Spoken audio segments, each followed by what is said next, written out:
I know that there's going to be some things that are going to be want to be said down in the comments, but let's just wait and hear me out through this review. I promise I think it'll be worth your while.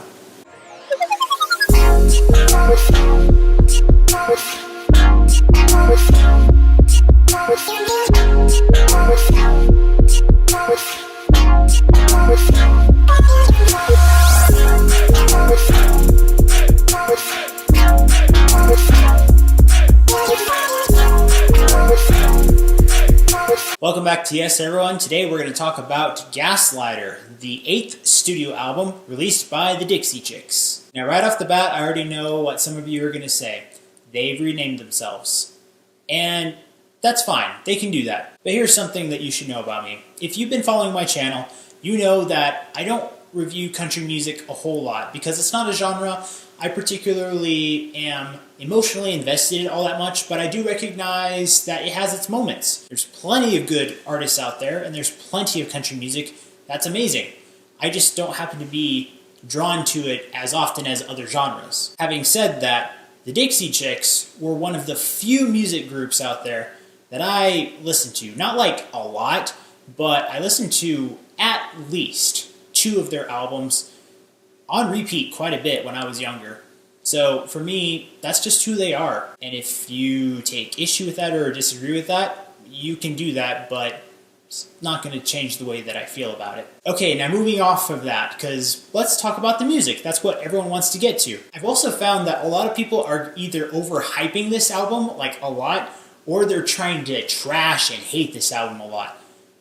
I just want good music. If it's good, then great. If it's not, I have to recognize that it's not. And yeah, everyone's going to have their interests and biases and blah, blah, blah, blah, blah, all that good stuff. But personally, I think I gave this album a fair chance, and I have some positive and some not so positive things to say about this album. So let's get into it. Let's start with the title track album, Gaslighter. This has a lot of energy to it.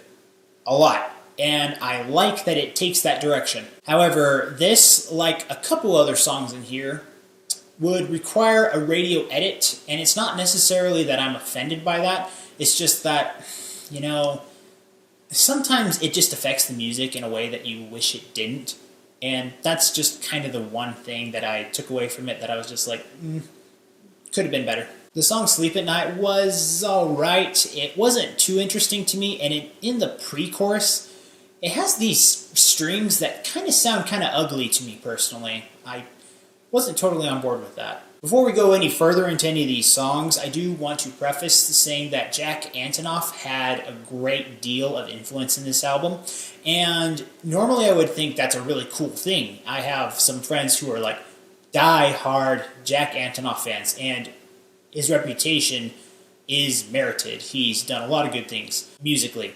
However, in this one, I'm not entirely sure if it was the perfect combination. It's not a bad combination. I just don't know if it was the perfect combination. When you hear what he's trying to do, it doesn't really sound like country is his forte, and I can understand why. But I know he's dabbled with other genres that are at least close to that. But in comparison to the vocals that are given to the songs in this album, despite their hiatus, it's no secret and it's so evident to our ears that they have kept up their vocal composure. They know how to do it. And so I felt like it kind of felt like a puzzle piece that kind of fit, but you can kind of tell like the picture isn't going together, but maybe the puzzles kind of look like it can get away with it almost. So that's just a small side note I wanted to mention. The song Texas Man has kind of this awkward sound in the production, and I don't know if it's a guitar or a bass, but it's kind of added in there, and if that one instrument was taken out, I think the song would be above decent. I think it'd be fine, but there's something in there that it just kept bothering my ear. The song Everybody Loves You, I understand what the topic is, but I understand it more when I read more additional things about it online rather than actually in the song. And there's interpretations that you can take from that, and it's kind of alright if your song can have multiple interpretations. I don't find any fault with that whatsoever.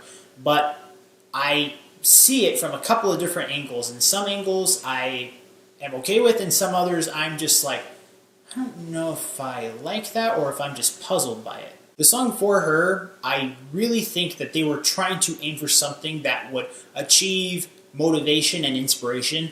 I don't think that they hit the nail on the head with this song. The mood of this song just does not project that, nor does it just come inside. And I know that it's saying for her, not him. I get that. But at the same time, it's like you should be able to understand that it could connect with the humanity of whatever the message might be. The song March March. I don't like the beat of this song. I just don't. I don't think that this was the approach to take, despite the, I guess, controversy of the topic of it, or the needed justice going forward with it.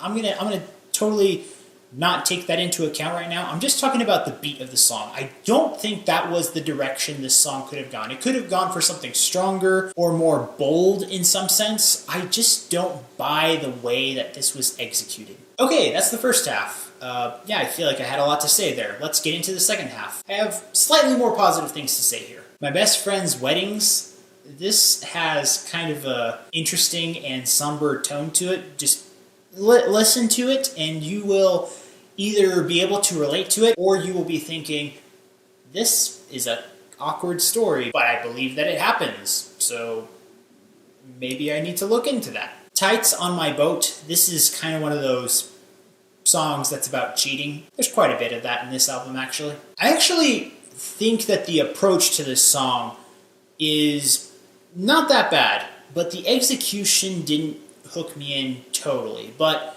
I think that they were on the right track for it. The song Juliana Calm Down. This I wanted so bad to be my favorite song.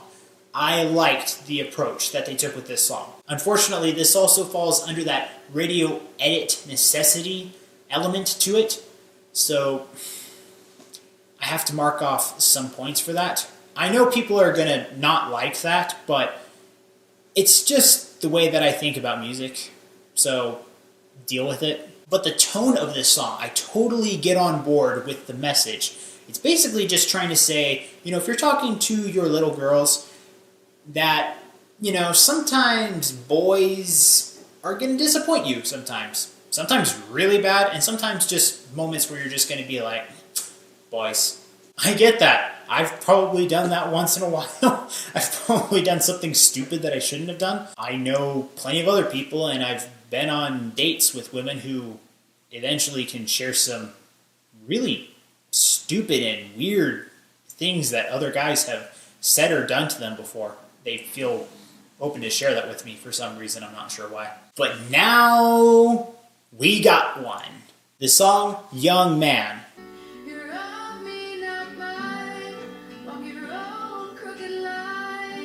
This is a beautiful song. And thank heavens it's not preachy. They chose to take the right approach and just kind of take it in a motherly explaining tone and just say, divorce sucks. And in this instance, she's talking about her ex-husband. And she's telling her sons, and this is coming from the approach of the lead singer, and she's telling her sons that, despite the predicament that we're going through, I don't want you to take the same exact idea or experience from it as I am. You can take positives from your dad that he and I are not going to be, in this together anymore. But you can take positives and then please learn from the negatives as well. And don't sugarcoat them, but I'm not going to overburden you with them because those are things that I'm experiencing with. I'm still talking from her perspective. I just really appreciated that. That was great. Can we take that approach with a bunch of other topics, please? It's totally possible, and people have that capacity and are capable of doing it. And also this song does have a slightly more simplistic production and musical approach to it, and I think it pays off because I don't think it needed to overdo anything that would get in the way of the message of the song. The song Hope It's Something Good is also a song that has a subject and tone that I like overall. The one thing about this song that I was a little put off by was there's kind of this instrumentation, this abstract thing that takes place a few times in the song, and it just sounds flat the way that they're trying to kind of put it in there. It just was off-putting because of the flatness of how the music actually ended up. Yeah, it's momentary, but it's there, so I have to acknowledge it. And the song Set Me Free, another song where the tone and approach work well. I would love to have an entire discussion with people about those 4 songs because I think there's so much conversation that we can take from those songs. So I don't know if any of you who are watching this review were thinking that you were going to get the kind of commentary or thoughts or opinions that I was going to give on this. I didn't really know how I was going to talk about this initially because I thought I might say something more controversial than maybe you think I already have. But at the same time, I don't think that's necessary. If you're offended, you're probably just offended. But if you find it insightful, then let's keep talking. The comments are down there, and we can keep talking about it. So after having listened and reviewed this album, I'm going to give the production a B-. I'm going to give creativity a D+, expression and lyrics a C+, and how would I recommend this album? I'm going to give it a good/okay. There's plenty of things in here that I just think are not what I wanted nor expected from a group like this of the caliber of talent that they have. But again, I don't think it was totally a derailment like some people think it is. I also don't think it's the tastiest sundae that other people are claiming it to be. Not the holy grail of country, but also not the biggest controversy as some people might have thought it could have developed into. Hey, we made it to the end. See, that wasn't so bad. As always, guys, thank you so much for watching. If you want to engage with me more often, be sure to check out my social media links down in the description. And also be sure to leave one of these, a like for this video. And also you can leave a comment down below if you want to engage with me. And remember, if you want to discover, promote, and review the best in entertainment, be sure to subscribe to this channel so you can get that yes in your life. See you next time.